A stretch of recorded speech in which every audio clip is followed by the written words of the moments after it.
Bonjour, c'est la lecture du jour. Je vous lis aujourd'hui un extrait d'un livre d'Eliette Abécassis, La dernière tribu.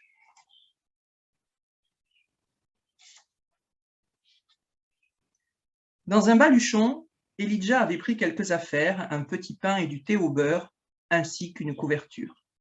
Bientôt, les toits en pagode disparurent de l'horizon, et je ne sais pourquoi je ressentis vis-à-vis de ce paysage une sorte de nostalgie. À perte de vue, les rizières en terrasse dévalaient et grimpaient les pentes. D'un rocher jaillissait la courbe d'un torrent. Je portais des savates que m'avait prêtées un moine, et je m'en repentais amèrement, car je n'étais pas habitué à marcher pour ainsi dire à même le sol. Mes pieds, enflés et meurtris, se mirent rapidement à saigner. J'étais au milieu de nulle part, et pourtant, j'étais sous le même ciel, ce ciel infini, comme par une nécessité absolue. Derrière moi le vide, devant moi la vérité extrême. J'étais isolé dans l'espace, sur le flanc de la montagne ensoleillée, et j'allais loin, toujours plus loin, même si je ne savais pas où. Impression fugitive. Les mauves à la lisière de la terre et du ciel, les plateaux arides et infinis, les jungles, les orchidées sauvages.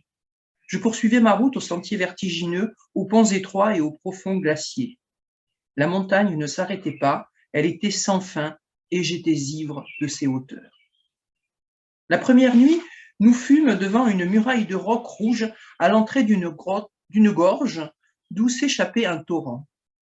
Le lendemain, nous prîmes un sentier de chèvres et je tombai. Je dégringolai la pente presque à pic vers la jungle sans me faire d'entorse car j'avais appris à chuter avec maître Shojurogine sans savoir que j'utiliserais cette leçon contre la montagne.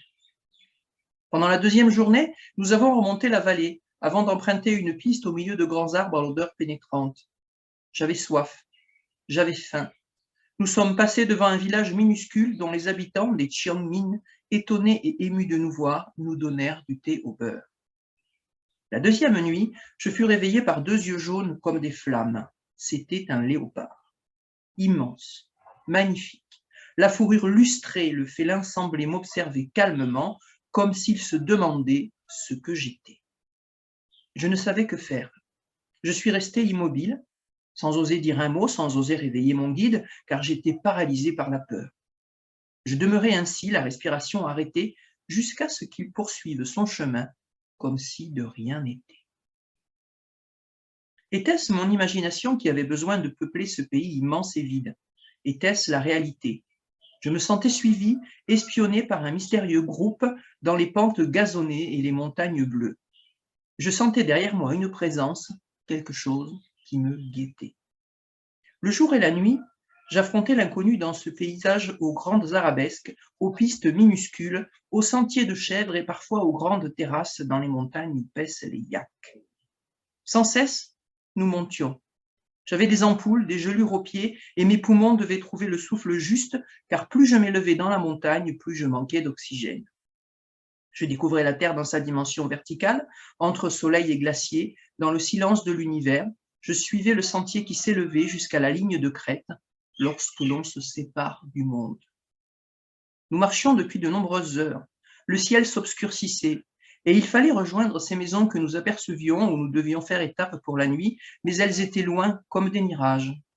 Les arbres devant nous ne cessaient de défiler, et j'écoutais la nuit jusqu'au bruit des oiseaux.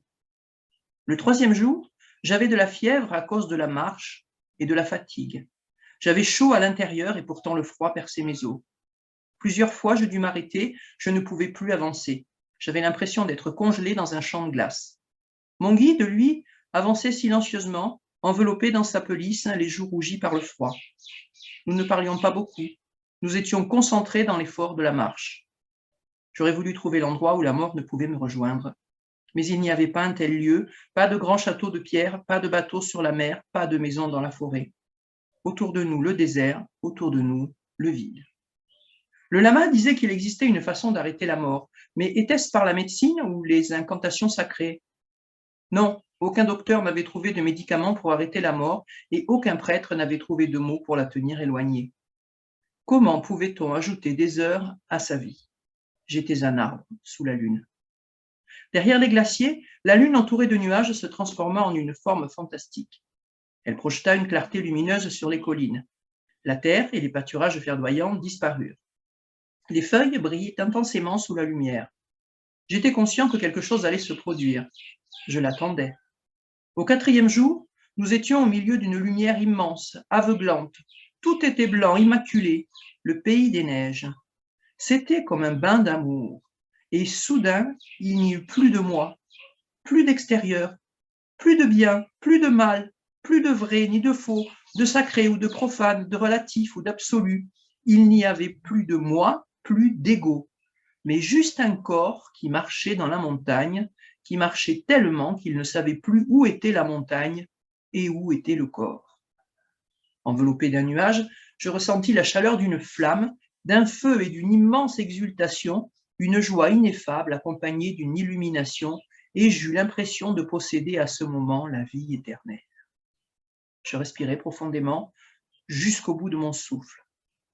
En expirant, je mêlais ma respiration à celle de ce gouffre étrange qu'est l'univers. Je n'existais plus, j'étais une plénitude qui n'était plus, qui n'était ni à l'extérieur, ni à l'intérieur. Je me sentais minuscule, minuscule. Tout s'estompait et s'effaçait autour de moi. Seul demeurait ce vide plein. Mon corps fluide, léger, aérien, n'était que fumée, une ombre qui se déplace, un nuage dans l'air. Je ne marchais plus, je m'élevais sans effort, sans contrainte. Mon corps avec moi, les yeux agrandis, je marchais. Ma main n'était plus de la chair d'homme. Mon visage était un miroir, un filtre par où passaient tous les rayons de l'air. Mes yeux les avaient tellement absorbés qu'ils en décelaient les moindres nuances. Ils se décomposaient en une infinité de couleurs. Chacun se mit à danser, à vivre, à rejoindre les autres, à les prendre et à les quitter.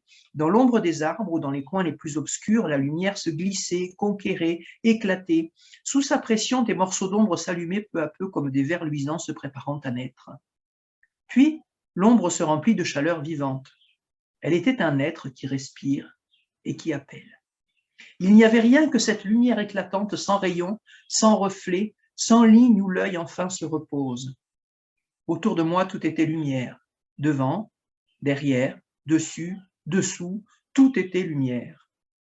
Et je reconnus le langage des couleurs. Le jaune, couleur du soleil et de l'or, qui est la lumière, le désert et la sécheresse, qui est lumière.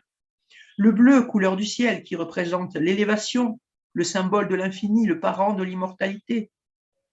Le rouge, couleur intense et puissante, qui clame la passion, l'ardeur. Le vert, les végétaux, l'humidité, le froid, le printemps, l'orange qui est l'union, le violet, couleur secrète de la spiritualité, le blanc, synthèse de toutes les couleurs, qui est lumière. La vision a duré quelques secondes, puis elle s'est dissipée, mais sa mémoire et le sens de réalité de ce qu'elle exprimait m'habitèrent durant plusieurs jours. À partir de ce moment, je ne marchais plus, je sautais, je tressautais de joie. Je savais que cette vision était vraie. J'avais atteint un point d'observation du haut duquel il ne pouvait qu'en être ainsi. C'était comme un voile qui se déchire. Il me semblait à présent que j'étais proche de cet homme venu jusque-là, avec moi. Même si nous ne parlions pas, je me sentais proche de lui. Tout le reste était, et cependant n'était pas, et le monde était là autour de moi, tangible, réel et en même temps transparent. J'étais comblé, captivé. J'étais heureux, bien que vide de sentiments. J'étais heureux comme un jour de soleil. Voilà, dit mon guide en désignant un bâton planté dans la neige. C'est ici que l'homme des glaces a été retrouvé, par un habitant du village qui se rendait avec son chien de l'autre côté de la frontière. Le chien s'est mis soudain à gratter la terre, et c'est ainsi que l'homme a été trouvé.